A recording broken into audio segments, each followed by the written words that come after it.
Hey. Thanks for being part of the GB News family. My name is Andrew Doyle. Join me every Sunday evening at 7 p.m. for Free Speech Nation. This is a show where we address current affairs and news stories of the week with the help of two wonderful comedian panellists. I brought in comics because I want to give it a lighter edge, and also they work for less. See you there.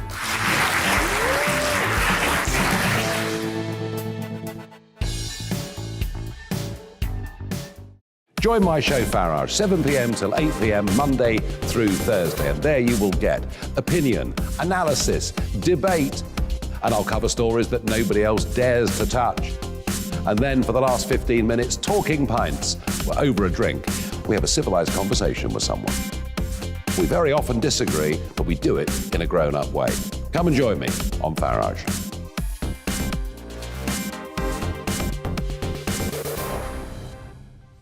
I'm Colin Brazier. I've reported from more than 70 countries around the world, covered wars from Afghanistan to Iraq, from Lebanon to the Balkans. I'm trying to bring that experience, that feel for events, to the studio. And something else. I'm ready to give an opinion. Today's stories with a spark.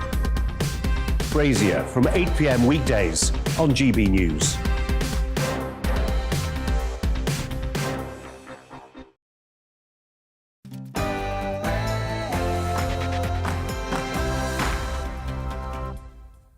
Good evening, I'm Simon Evans, and in just a moment, myself and two highly informed and, more importantly, available comedians will be looking at tomorrow's papers in headliners. But first, here's Polly with the news.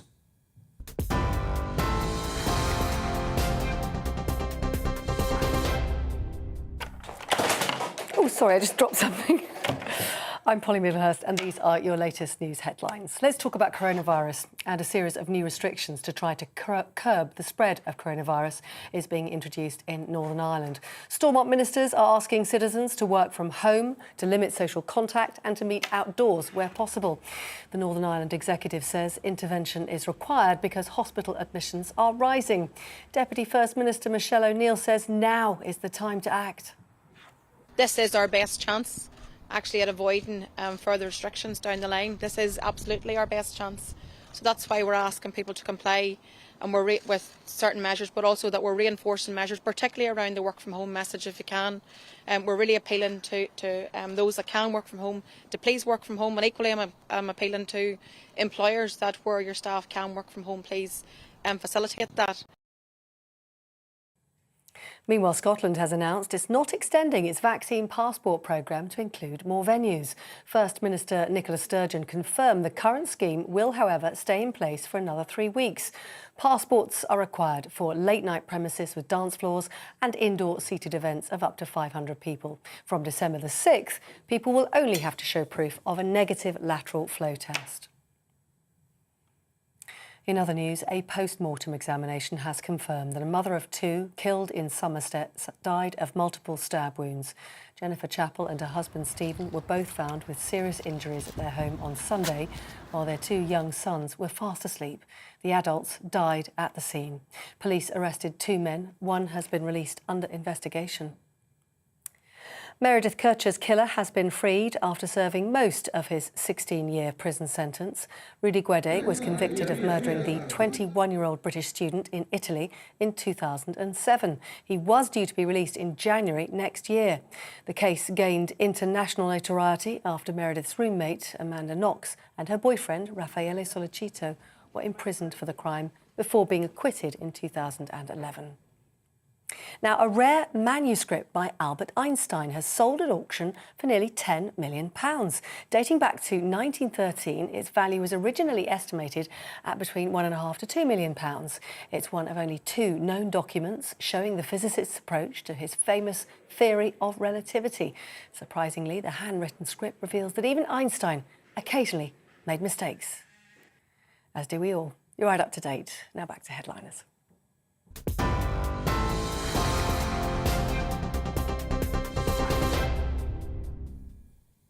Good evening and welcome to Headliners. I'm Simon Evans. Tuesday the 23rd of November is fast becoming obsolete, and it'll soon be time to take Wednesday out of the box, deseleffinate the display and transfer all our data and contacts over for the brand new day. Here, with the first glimpse of what that day has in store for us, are tomorrow's papers tonight. The Financial Times has Cameron lobbied Tory he ennobled to save Greensill's deal with Lloyds, and Erdogan's war cry hurts Lira. If that hurt your brain, then the Financial Times is not for you, and I sympathise. Next, the Daily Mail and the far more comprehensible life for killing police and nurses. One would have assumed that was already in place. And there's a photo of Andrew Harper and his widow, Lissy, who campaigned for that law to be changed. The Telegraph is leading with the idea that AstraZeneca vaccine may give longer protection and may be to blame, or to credit rather, for our peak performance with regard to the Continentals. Army to abandon Canada base for Oman, and there's a photo of David Amos's memorial service. The Eye has trouble at the top, and a picture of Boris Johnson representing the human incarnation of that trouble. The Independent has the Pope pays tribute to murdered MP and calls for Johnson to act on high COVID cases. That's general calls, I think, rather than the Pope's calls. The Guardian has Treasury frustration as key plans mishandled by Number 10, and Windrush victims still unpaid after 4 long years. I don't think I've ever misread a numeral before. The Mirror has gone with loving couple killed in parking row, terribly sad story, and the Times leads with patients travel for treatment. Killers of emergency workers will be given life sentences. And again, a photo of David Amos's memorial. The Express has police killers to be jailed for life.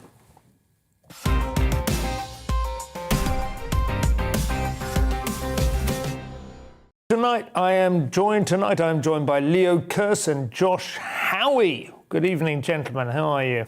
Good, thanks. How are you? I'm fine, thank you very much.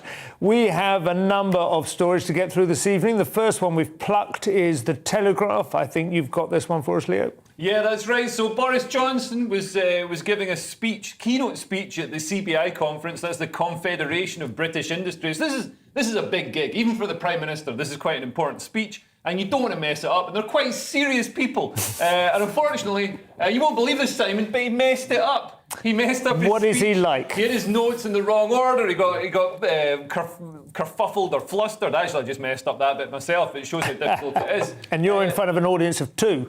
Yeah.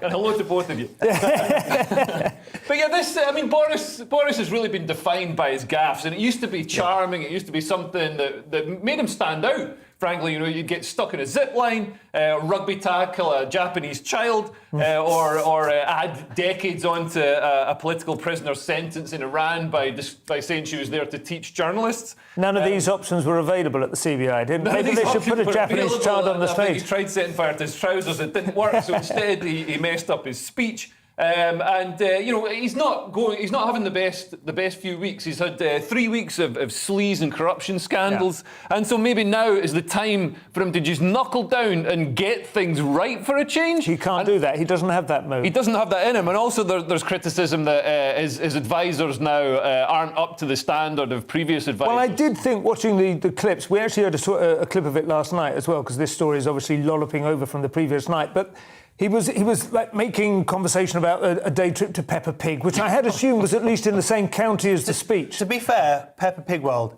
is brilliant. I'm sure it is. You know fantastic. what? When we get together with the other parents, that's all we talk about. Do you splash about in muddy puddles? Oh, I love it. I'm all about muddy puddles. I would like to go there. I mean, we used to enjoy that show. I didn't realise. I don't think there was a theme park in. Oh, there's a whole. It's amazing. Anyway, yeah. But because they're saying that maybe his advisors now they're too young and inexperienced. I would just like after watching 7, that. you mean? Yeah, exactly. I would just like to give a bit of personal advice to them if they happen to be watching. After watching that clip, what you do is, whether you use a Mac or Microsoft Word, is you go up scroll to the top of the screen and you find insert, and then you pull it down and then you put page number. Insert page number. So that's my advice to the Tory government. So do you think it was all just shuffled up the pages? He didn't know he didn't know which was. If you watch him, he's like, which is page what? So insert page number, and you're going to be... But this is a guy that's who what we can do. actually repeat like Horace or Homer in the original Latin and Greek. Oh, right? he's an intelligent guy, Yeah. not at the right moment. No. I mean, he'll recite Horace or Homer when it's unnecessary. He's opening a supermarket in Wiltshire or whatever. Anybody could Horace, do that. Homer and Look, Pepper. I could immediately go into whoever those people Quid are. ergat Nostradamus. Yeah. Yes. Josh, you've got a story in The Guardian next. I think this is about antidepressants and they're being handed out like sweeties. Yeah, I don't know why this story was given to me. No. I'm not going to... projecting anything onto take it you. personally. What they're doing now is because something's happened recently where, I don't know why, but more people are depressed. I don't know if anything, what's going on in the world. But what they're suggesting now is, certainly for mild depression, that instead of just giving people pills, that they maybe do some exercise, do some therapy, mindfulness, meditation, all these things before they start just giving people chemicals. I personally think it's a pretty good idea. I think what they could do is actually sort of mix them together. So to entice people to do that, so they go, okay, if you want the pills, you've got to get them from this pharmacy in the next 10 minutes, and it's 2 miles away. Yeah, and nice idea. So you build a trek into the actual dispensing and then combine of it together. And hopefully by the time they get there, they're going to be like, oh, I feel pretty good now. Like a challenge Annika. Yeah, exactly. Right, yeah. And they're also... Showing our age there, they're pushing that's right, yes, Rear of the Year 1953, I think. They're also pushing CBT, right? As it's called CBT, cognitive behavioural therapy. And they want to do it group, because look, there's a massive crisis. What, to cut costs, or is it actually better in there? Exactly. So just turn it into 2 minutes hate. Yeah, we'll do it in front of that. That's like, just come to one of my gigs if you want to see some CBT.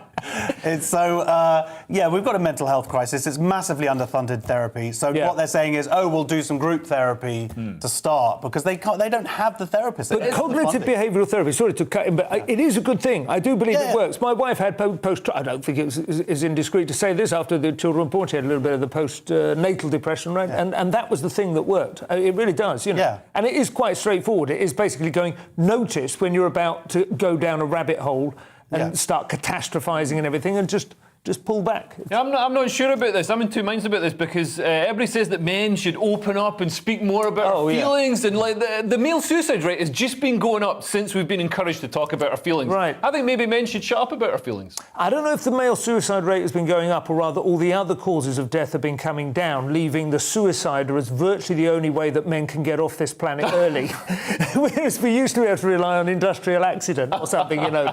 That is true. true. A lot of industrial accidents were actually suicides. Just people saw an attractive. Do you know there is a thing? This is a really interesting. There was a book called Influence about 20, 30 years ago, maybe 40 years ago. Robert Cialdini. It was apparently Donald Trump's one of his major influences. It's a book which analyses persuasion techniques of one kind or another. But one of the things they talk about is unintentional persuasion, and one of the things that is an example of that is reporting suicide. This is why you have to be very careful now when you report suicide, because if you're not careful, it triggers a wave of suicide. Absolutely. Right. And the reason, actually, it's even more subtle than that. It triggers a wave of death, which is only explicable in terms of people sort of kind of concealing the fact, you know, people like veer off the road at high speed and that kind of stuff.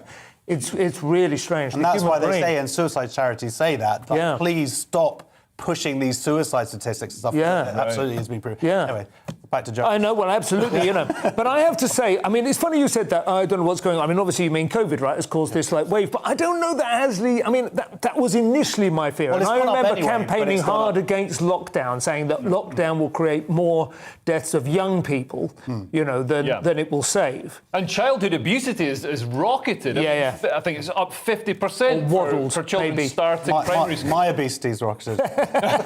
You look fine, slightly. This is why we cut from here. This is I specifically requested no lower.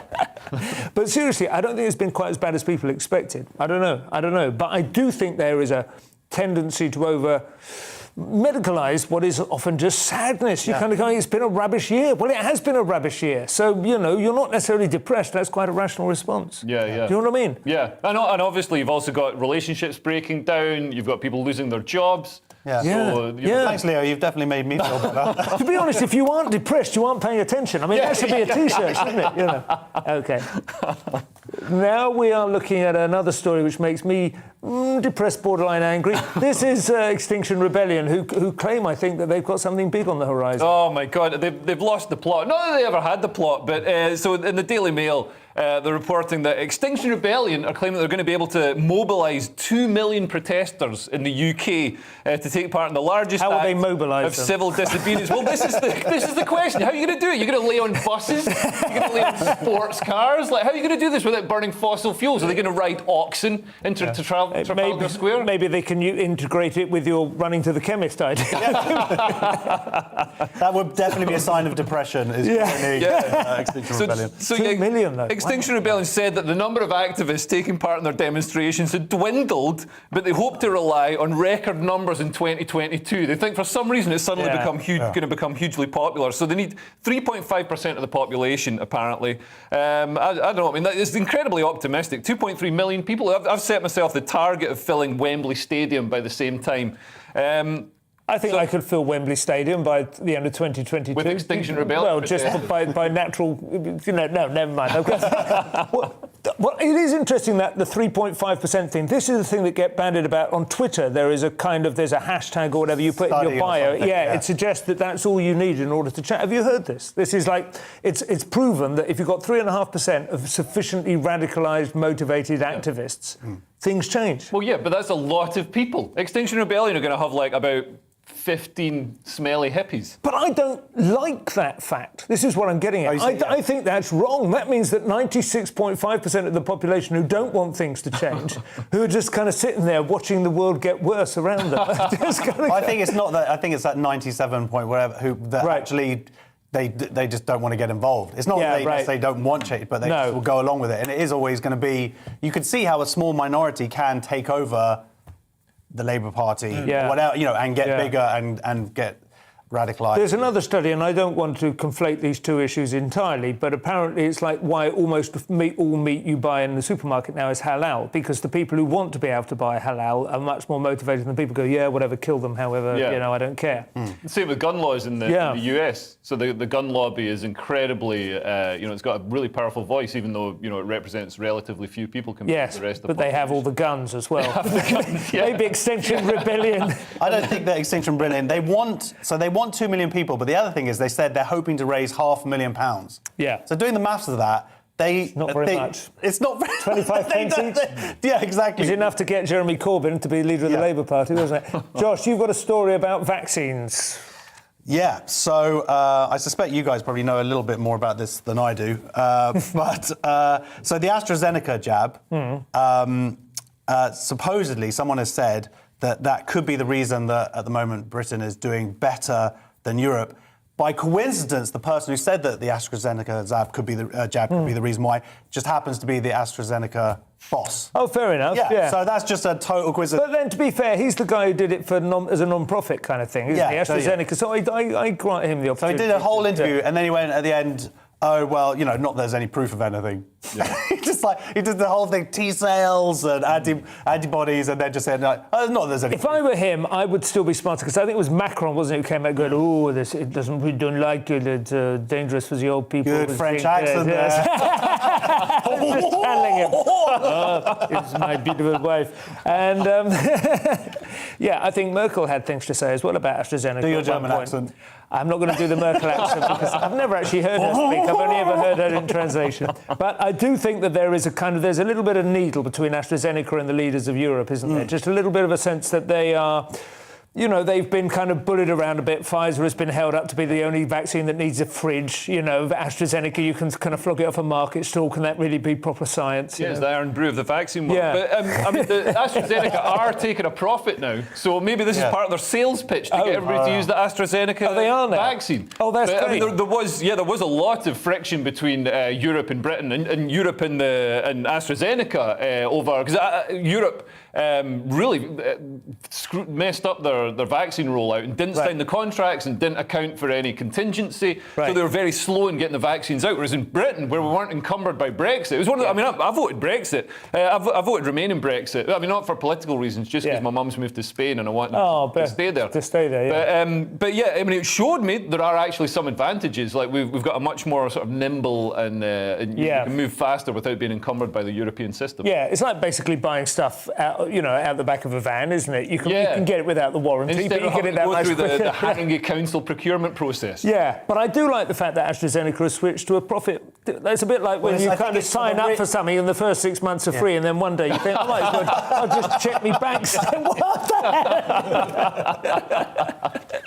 Well, I say good luck to them. I do agree with you. The vaccine success story has been extraordinary. Obviously, Kate Bingham is an absolute wizard, wizardess, and she has kind of performed miracles for us. But generally speaking, I think it was extraordinarily important for the morale of the nation, regardless of which way you waged, OK, listen, we're going to have a break. After this, we'll be looking inside the papers at the news they keep concealed behind the headlines. Don't go anywhere. First, here's the weather. It's time to remind ourselves there's always another winter. Canary Islands sponsors the weather. Hello again. There'll be some rain moving south into northwestern parts of the UK overnight. Otherwise, a lot of dry weather. A lot of cloud, I think, but where we do get some clear spells, especially towards the south, some frost and fog is to be expected. So across southern parts of England, perhaps parts of Wales where we get some cloud breaks, touch of frost and some dense fog patches forming overnight. Otherwise, a good deal of cloud and rain pushes into northern and western Scotland as well as Northern Ireland. Those outbreaks of rain moving south will prevent a frost fairly widely across the north, but they do bring about a change in the weather. So through the morning, a spell of rain for an hour or so, and then that wet weather pushes into northern England, northern and western Wales. Staying cloudy to the south of that after any early fog lifts, but for Scotland and Northern Ireland, that change is taking place. Brighter skies, yes, but a blustery wind coming from the north, a cold wind, and with showers, rain at lower levels, snow over the hills of Scotland. I think snow falling overnight to 300 metres or so, perhaps settling at 500 or 600 metres, so affecting perhaps some higher routes. But they're showers, they'll come and go. Mainly rain for Northern Ireland, a few showers pushing into West Wales and Cornwall through the night as this area of cloud and rain clears. A touch of frost then with clear skies through the night, and actually behind this cold front the air is turning colder. It's coming from the north, and as a result Thursday will be a bit chilly. However, temperatures not that far from average, and for many it's a decent looking day once any early cloud clears the southeast. For many places, it's simply looking like a bright blue skies sort of day, crisp late autumn sunshine. But there will be some showers in the west, the east and the far north. And again, those showers falling as snow over the higher ground of Scotland. But by Friday and Saturday, the weather turns windier, wetter and colder. Canary Islands sponsors the weather.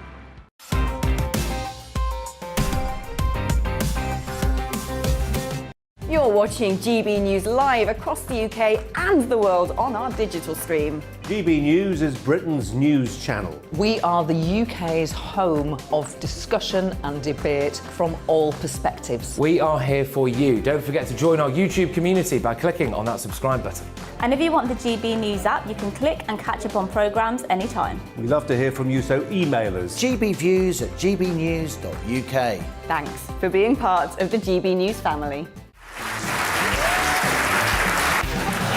My name is Andrew Doyle. Join me every Sunday evening at 7 p.m. for Free Speech Nation.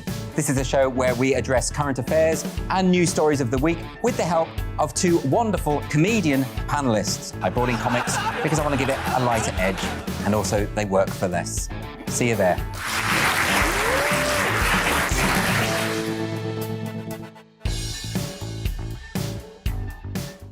Join my show Farage, 7 p.m. till 8 p.m. Monday through Thursday, and there you will get opinion, analysis, debate, and I'll cover stories that nobody else dares to touch. And then for the last 15 minutes, talking pints. We're over a drink. We have a civilised conversation with someone. We very often disagree, but we do it in a grown-up way. Come and join me on Farage.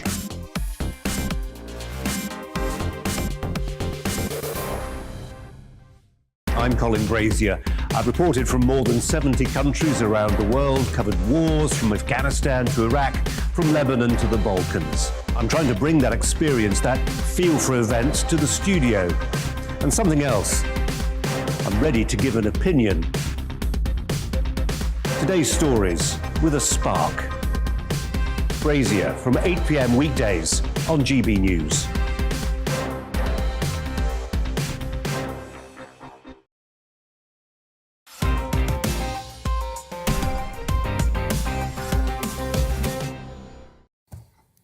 Good evening and welcome back to Headliners. Tonight I'm joined by Leo Kearse and Josh Howie. Leo, you have this next story. It is to do with scientific high flyers, and we're trying to attract them to our nest. Yeah, that's right. So this is reported in The Guardian with, you can feel the glee emanating from the page. So a post-Brexit scheme that was designed to draw Nobel Prize winners and celebrated academics to the UK has failed to attract a single applicant in the 6 months since it opened, it's been reported. So this visa is open to Nobel laureates and other prestigious global prize winners in the fields of science, engineering, humanities and medicine. It was described as a joke by experts after ministers admitted its failure to garner any interest. But it's sort of unfair because we're drawn from we're talking about a very small pool of people, Nobel laureates, and also most of them live here already. I mean, not most of them, but the UK is second in the global rankings. The US is in first place. And this is without lottery money as well. It's not like golds at the Olympics. This is just the actual kind of the stock of brainpower we have in this country. Yeah, absolutely. So, you know, the UK has always been at the forefront of science and everything. We invented gravity. We developed the COVID vaccines. So, you know, before we invented gravity, everybody's floating off into space. Yeah, thank goodness for that, before we had nets as well. Yeah. I saw there was one list, it said, this was in The Guardian thing, and it was saying that the fast track was available for people who had a Nobel Prize in physics, chemistry or biology, but for maths it was only the Fields Medal. As if they didn't know there is no Nobel Prize in maths. It is only the Fields Medal. That's the only one that there is of the same significance. I was actually really impressed that I knew what the Fields Medal was, because I have seen Good Will Hunting. We've seen or The Beautiful Game. Yeah, there's, you know, we've all seen a movie about a crazy... Medal. Yeah. Oh, I'm a big fan of the Fields Medal. I think you'll find an Iranian lady won that a few years ago. Oh. It is one of those ones that crops up a lot. It's a bit of a pub quiz question, isn't it? But it is true that the British have had an extraordinarily high tier. 138 Nobel laureates. Wow, it's amazing. That's second only to the United States. And almost none of them peace, because we all know that's a bit of a what do they call it? The people who've won it. A participation trophy, isn't it? Seems to be that to win the Nobel Peace Prize, you've got to like kill hundreds of millions of innocent people. And then stop eventually. Yeah. Why are you hitting yourself, award? I still love the fact they gave it to Barack Obama in anticipation. They literally said that, in anticipation of all the good things what he's going to do. And then, what's that, a drone? My God, quite extraordinary. Leo, that is, I've got on to the next one. Josh, you've got the next one, which is about BBC negotiations in the Mail.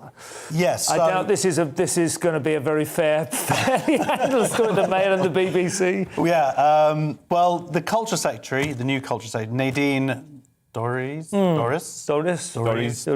Sorry, don't kill me.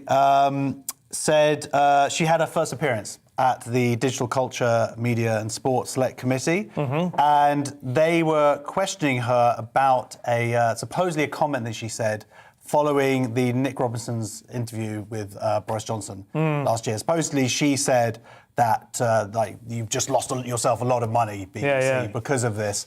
And she said her reply was that actually she said it was attributed to me, but nobody can actually say I said it. And I just want to add, nobody alive. You think she's like the Clintons now?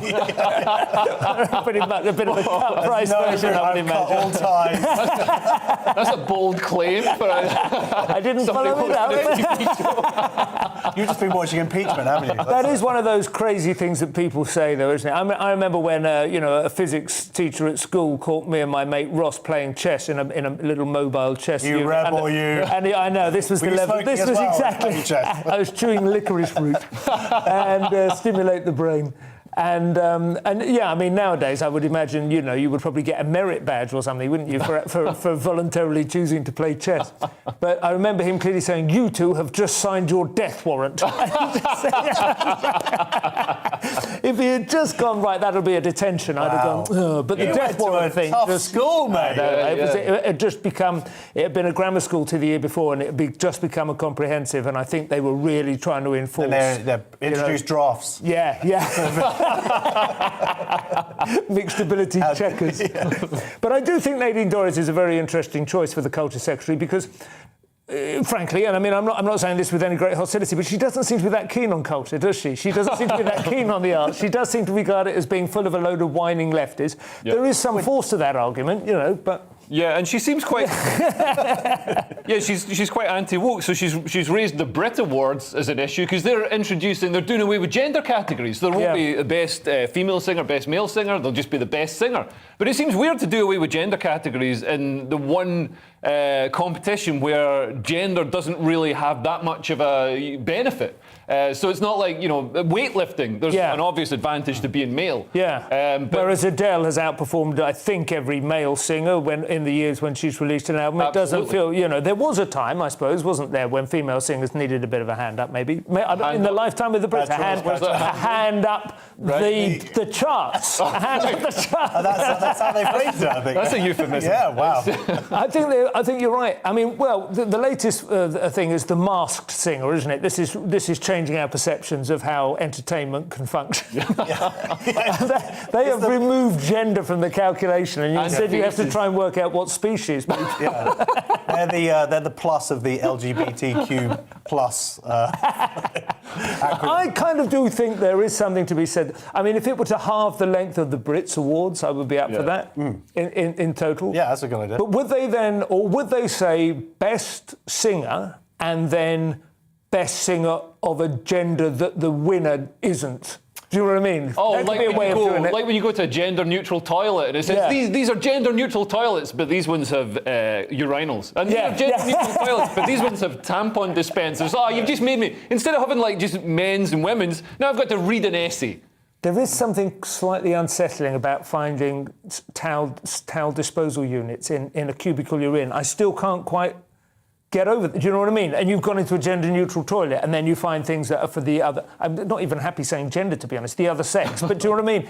Yeah. It's weird. I think that might come up with the Brits. But, you know, they have got to be seen, haven't they? They have got to be seen to be at the cutting edge of this conversation, because otherwise the kids will just stop voting, right? That's what they're afraid of. They're just, you know, we're moving towards a cultural revolution. We saw it in China in the 50s, and it's coming. I think that's basically... We're all just running scared from the kids. But it ended well in China, didn't it? Yeah, it was all fine. Well, they're ahead of the game these days. Sometimes you have to break a few eggs to make progress. Leo, you have a story for us in the Telegraph about, and this is another name I've never been entirely confident with, but we'll go for Ghislaine Maxwell. Yeah, there's two names in here that I'm not confident about pronouncing. So this is in the Telegraph. Prince Andrew's accuser, Virginia Giuffre, has... Gifre. That's from Casino Royale, isn't it? That's Le Chiffre. I can't remember. I just hope that in future, you know, if people are going to do nonsense, they'll pick somebody with just Dave Smith. Yeah. I don't think Dave is Prince Andrew's type. So, Virginia, we have to be careful about joking about Virginia, because she's had a rough life, and she's the one that may or may not have been exploited to various unpleasant degrees. I think we all know what's happened, but it's whether Prince Andrew's going to... Andrew. Yeah. So she's not giving evidence... Allegedly. The sweat. She's not giving evidence that Ghislaine Maxwell's upcoming sex trafficking trial, because she's a less than credible witness, the Duke's team has claimed. And this is coming from a legal team for a man who has used excuses such as, I can't sweat, I can't physically sweat anymore because I was in the Falklands, I was in a Pizza Express in Woking, so it couldn't have been me. And there's a photo... That was the one, wasn't it? The Pizza Express was gorgeous, where he said, I do remember that night because I was in Pizza Express, and we were all thinking, well, that's not very memorable. But then he went, no, but for me, that really is memorable. Because I never go there. He's more of a Nando's man. So, but yeah, there's a photo of him with Mrs.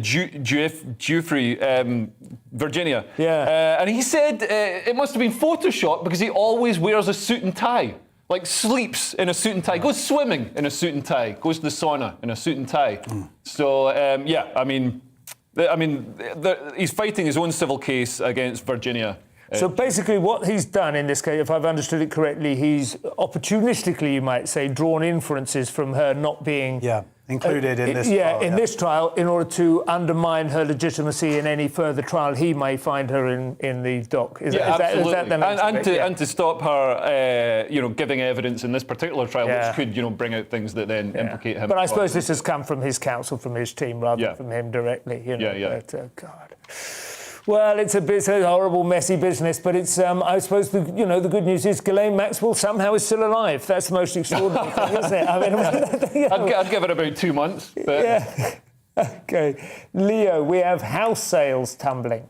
House sales, so so this is in The Guardian, so UK house sales have fallen by 52% in the month after the stamp duty holiday finished. Okay. So they're basically, estate agents are anticipating quite a sort of a slow market because, we've had the stamp duty holiday finish, and also we're entering the winter months when people don't want to move house so much because you get cold fingers carrying the couch. Cold fingers, instead of cold feet. That's nice. Yeah. But I think it's quite interesting with house prices, the way that people try and game the system. But to be honest, if house sales have fallen by half, there'll be a few people who are quite desperate to sell and realise the market's gone against them. They're probably going to drop their house price by more than the stamp duty would have. For decades, I've been anticipating a crash, or at least some sort of reduction in London house prices, just so I can live in a house, just so I can buy a house. What are you living in? A bothy? At the moment, I'm living in Chesham, but it's out in Buckinghamshire, and it's too far away. That's lovely, Chesham. It is nice. Chesham is absolutely nice, but it's on the Metropolitan line. It's on the Metropolitan line, which is get yourself a big fat book of John Betterman poems. It's on the Metropolitan line, which is made out of dried spaghetti and dreams, and just breaks all the time. But unfortunately, the government keeps printing money, and obviously, when you create money through quantitative easing or through the money printed during COVID, then that just inflates the price of fixed assets, which is houses. It's absolutely true, and it's a racket. Our co-host Dominic Frisby is an expert on this, and I would recommend anyone read his columns on it. We have time to go for an ad break now. I hope nobody's trying to sell houses during this ad break, or we are going to be in trouble.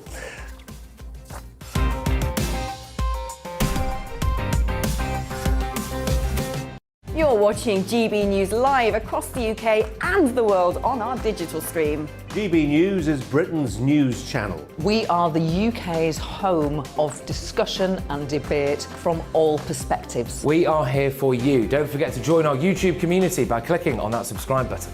And if you want the GB News app, you can click and catch up on programmes anytime. We love to hear from you, so email us. gbviews@gbnews.uk. Thanks for being part of the GB News family. My name is Andrew Doyle. Join me every Sunday evening at 7 p.m. for Free Speech Nation.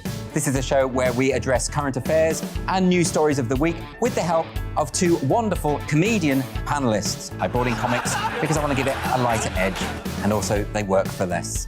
See you there.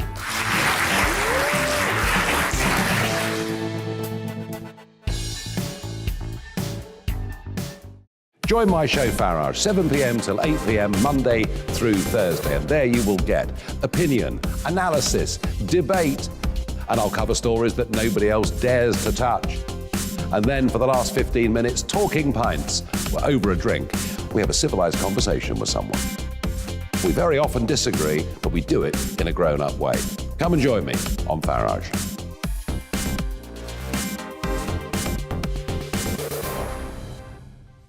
I'm Colin Brazier.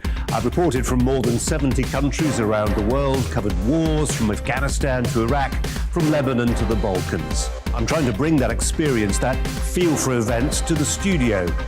And something else. I'm ready to give an opinion. Today's stories with a spark. Brazier from 8 p.m. weekdays on GB News.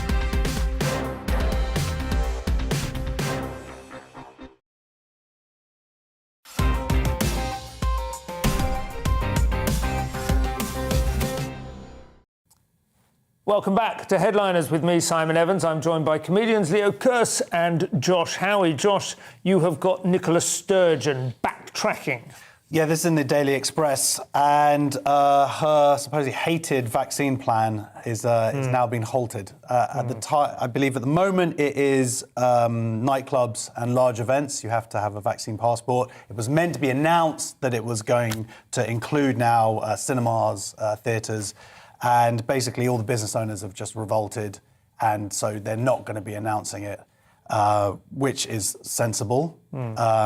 This would have been just showing your QR code on your phone on the way in, not a form to fill in or anything. I guess so. I mean, I don't know how they were putting the system in there, but now they're also saying that even for not, I think now you can show that you've got a lateral flow test. Yeah. So, I mean, it's sort of ridiculous. And she's just basically saying that she doesn't want to rule anything out. She said, stating the most dangerous thing to do during a pandemic is to rule things out. I thought it was to go on the tube. Well, it's probably to lick a door handle, isn't it? Yeah, I think it's to trust the government.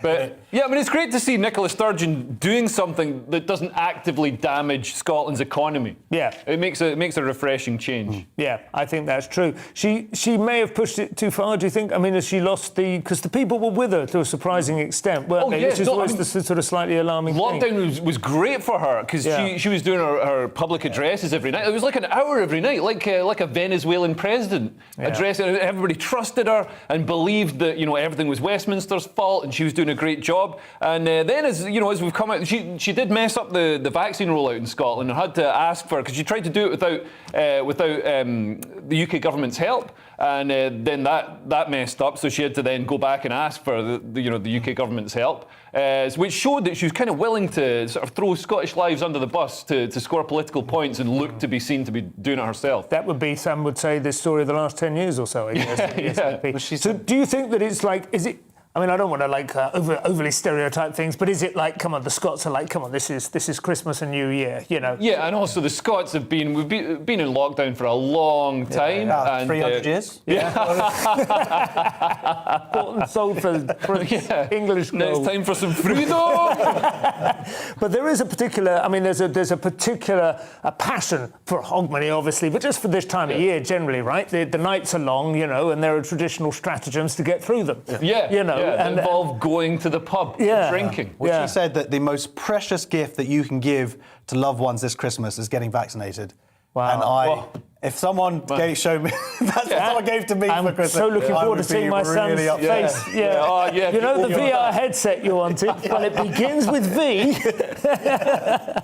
Let's see what we've got next. I think this one is coming from you, Leo, and we've got a story about the best places in the country to buy the home that is now coming down in price due to the end of the stamp duty holiday. Yeah, so this is in The Sun. So Britain's happiest places to live have been revealed. There's a happy at home index that asked more than 21,000 people across Britain how they feel about various aspects of where they live, including friendliness and community spirit, which obviously it's not surveying 21,000 people, it's surveying 21,000 people who will answer the phone to a boring, pointless survey. So they've found out the market town of Hexham in Northumberland is the winner. It's the happiest place to live in the UK. Second is Richmond, and according to an estate agent and the mayor of Hexham, Derek Kennedy, and also an estate agent.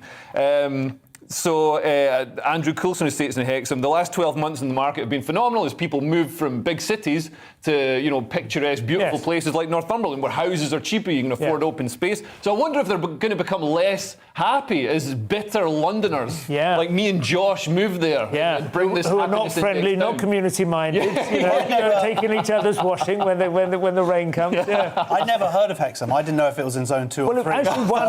Hexham actually won 2 years ago, and I do think there's also a tendency once you win once to kind of go, come on guys, this is our thing. When you phone up, you've got to say this. Well, the mayor did say... You've all been to a place, right? You've been to a touring comedian, you know those kind of places where they go, oh, we're all very happy here, it's lovely here, and you always, I can't wait to get away from this place. Very smug. And well, the mayor said, we're a small town with a great history, Hexham Abbey and other historical buildings, and our marketplace is over 800 years old. He's really sort of channeling there, I think, a pair of suspect Russian tourists. The Salisbury boys. At least he didn't mention Peppa Pig, I suppose. Yeah. It is quite interesting. I mean, I haven't played Hexham lately, but I have been up there. And funny you mentioned Richmond, but that's the Richmond in Surrey, right? Because there's a Richmond in North Yorkshire as well that's not far from there, which is, I mean, these places are absolutely gorgeous. Oh, yeah. It is funny if you do live in the south and you do just assume it's grim up north, and then you go to some of the smaller, more well-cultivated, they are in amazingly good nick. I don't quite know why more people don't. You know, that whole levelling up thing is about the northern powerhouse, and it's got to be an hour and a half to get to Leeds. But I think, in a way, if they kind of really emphasise that the smaller towns of the north are, I mean, you know, joking aside, these are really beautiful places, and they do have a certain amount of, Simon, have fun living up there. I'm going to be, All I'm saying is I want to cash in my Hove chips, you know, because I can see the seesaw could tilt the other way. OK, what do we got next? This is with you, Josh. It's Mrs Brown's Boys. Going to be entertaining us over Christmas. Yeah, so the BBC have revealed their Christmas TV lineup, and Mrs Brown Boys returns for 2 festive specials. Wow. And I'm just going to drop it in because it's the easiest joke in the world, but haven't we suffered enough? Yeah. Wow. Mrs Brown's Boys, it does divides the entertainment nation before... There she is. Would you describe her as self-ID? It's a good question. How has that not been cancelled? Is it just too funny? Mrs Brown is stunning and brave. We call her they. But there is, I mean, I don't think I know anyone who admits to watching it. Some people pour scorn on it, and other people defend it in principle. Like You're not talking about this show. Brown, but I know, we got our viewers. Yeah. I honestly don't know anyone who watches Mrs Brown's Boys, and yet, obviously, it's considered to be a sort of, centrepiece, a flagship of the whole... I don't know anybody who watches BBC television. No, that's true. You know, I can't believe we've still got to pay a licence fee. Well, other people do. I don't pay it. But you've got to pay like £150 a year. The royal family have refused to pay anymore. Leo Kerr's living in... does not... If anybody just wants to tune in who works for the BBC. What else is on, Josh? Have you got a few other programmes? We've got Doctor Who is going to be kicking off with our old pal John Bishop. He's done very well. Oh, he's there. Oh, well done there. And The Hit, The Wheel. I mean, you're right. I don't know any of these. What is The Hit? Is that a song? The Hit List. Sorry, The Hit List. Short version, Top of the Pops. Yes, and The Wheel. Do you know The Wheel? I've never heard of The Wheel. I mean, this is... Is that Matt? It's a game show favourite, apparently. Wow. Well, they've just started coming down to single nouns. The table, the box. I can't believe they cancelled the Josh Howie Comedy Hour on BBC. I can't remember the last time I looked forward to anything specific. I did see they were saying A Very British Scandal is on. Is that the Hugh Grant one about Jeremy Thorpe? Because that's been out for it. Oh no, maybe it's a new one. Maybe they're doing a new one or whatever. That was brilliant. That was fantastic. That was really good. It wouldn't make ideal Christmas Day viewing, though. It's just not the odd one for that. Well, there's been a lot goes well more... with Mrs Brown's Boys. Yeah. There's been a lot more scandals since then, so they've had to update it. A Very British Scandal. It's just going to be Boris Johnson losing his way in a speech for an hour. OK. George, somebody at least has got the story about Lush, the cosmetics company. So Lush, yes, cosmetic. They make all the smelly soaps, I believe. Yeah. They are quitting Facebook, Instagram, TikTok, Snapchat, anywhere that you can see Leo naked. Wow. Is that why? Yes, exactly. They're intimidated by his biceps. There's still OnlyFans, so don't worry. But Lush's whole kind of USP was that it stinks, right? When you walk past Lush, you know it about 10 yards, even when you vomited about 10 metres down the road. In the same way that dogs experience all of the world, humans experience Lush, like as a smell before. Well, they're saying that it's because those places are so toxic, they refer to... The company would not ask customers... They say Facebook is toxic. Yeah, exactly. The company would not ask customers to meet us down a dark and dangerous alleyway. And I'm just like, well, you would definitely know who it was you were meeting. If you're meeting Lush in a dark and dangerous alleyway, you're like, oh, there's Lush over there, because from about like 100 metres away. But the funny thing is about all this is they're staying on Twitter and YouTube. Oh, right. So it's like, how do you quit the others and say, oh, these places are terrible environments, and stay on Twitter? They still want to have a view about the Rittenhouse court case, I guess.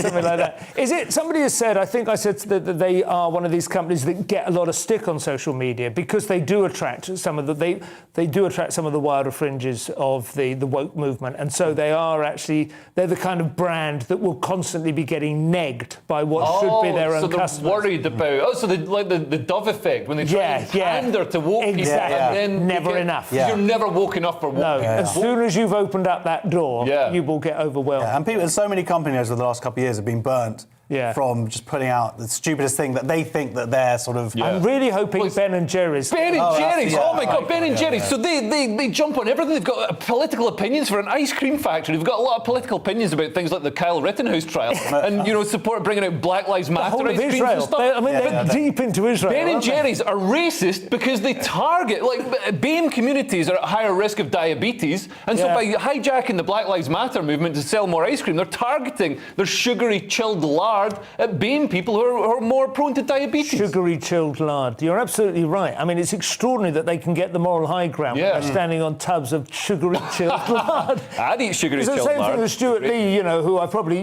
don't agree with on all things, but I think he was brilliant when he attacked Gary Lineker with his, you got your high man. You're selling crisps to fat kids, What do you think? Who do you think you are? So, and also, I think, like you say, it's just people, they don't want people to complain to them. So now they've put out a fax number.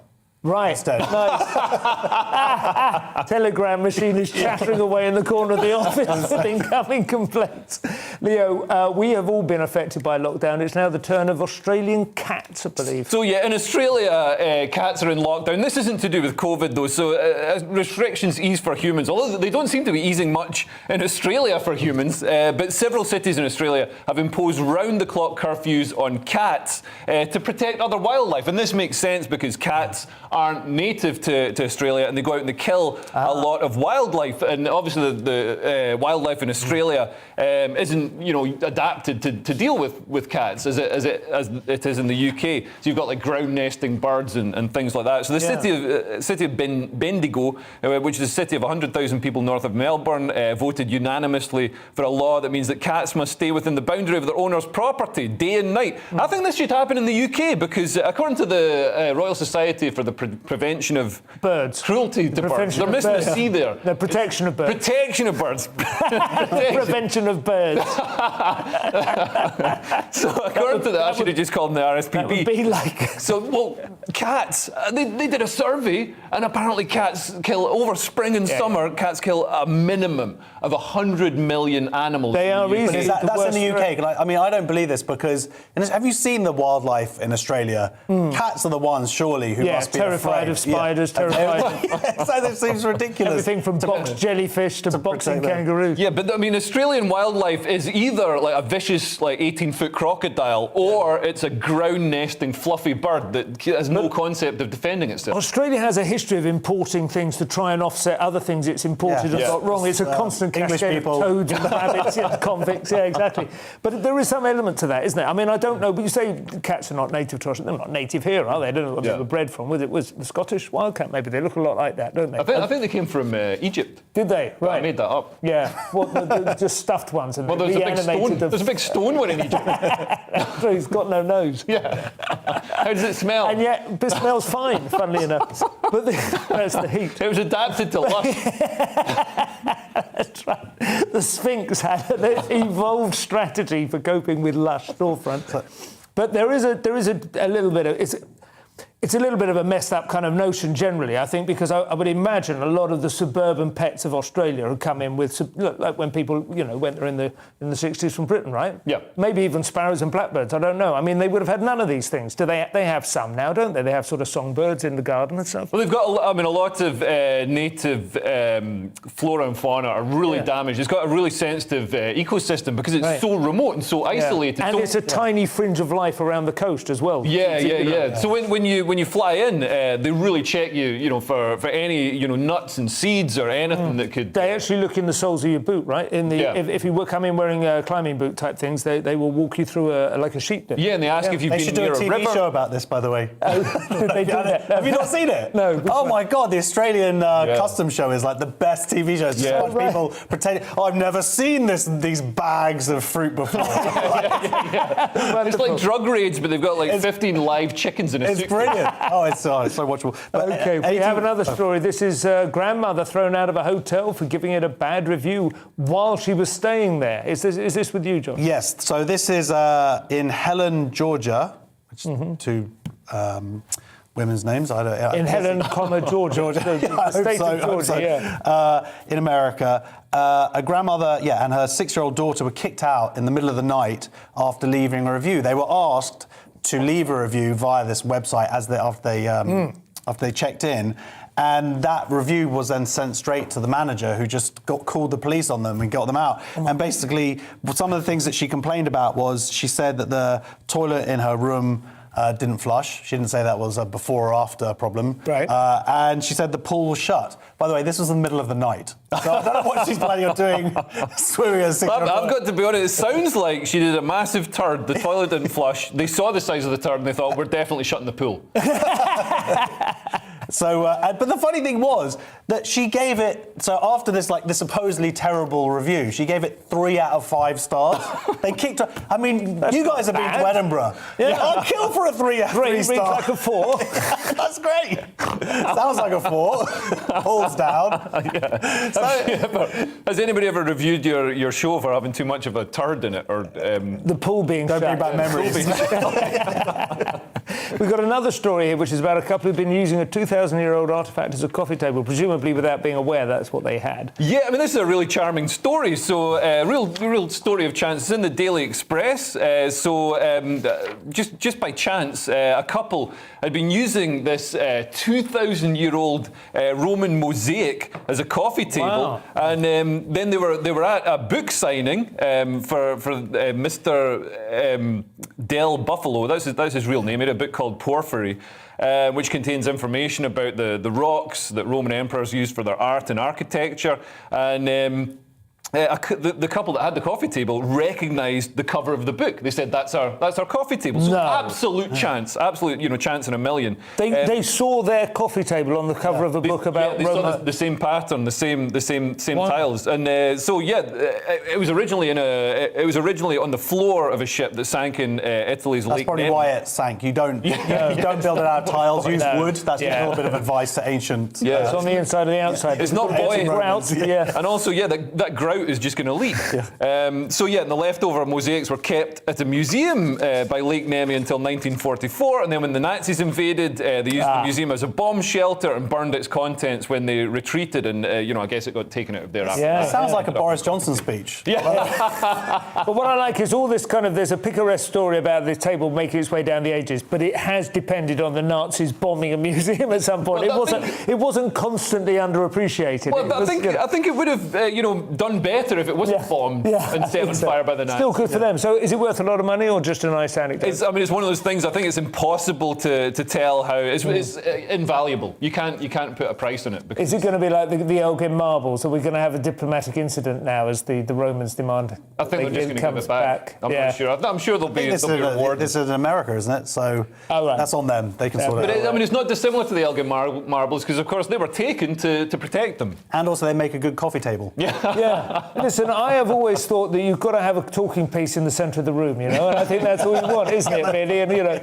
if it comes to it, you have your children, the downward dog, with a little tray on the back. It's got to be some kind of talking point. Gentlemen, we have run out of Tuesday. That's it. We're into Wednesday any second now. So thank you very much. My thanks to Leo and Josh. I hope you've enjoyed your time with us this evening. We'll be here tomorrow night with Dominic Frisby. Thank you very much. Good night.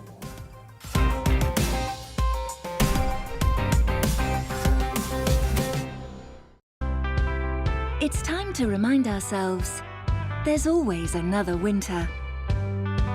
Canary Islands sponsors the weather. Hello again. There'll be some rain moving south into northwestern parts of the UK overnight. Otherwise, a lot of dry weather. A lot of cloud, I think, but where we do get some clear spells, especially towards the south, some frost and fog is to be expected. So across southern parts of England, perhaps parts of Wales where we get some cloud breaks, touch of frost and some dense fog patches forming overnight.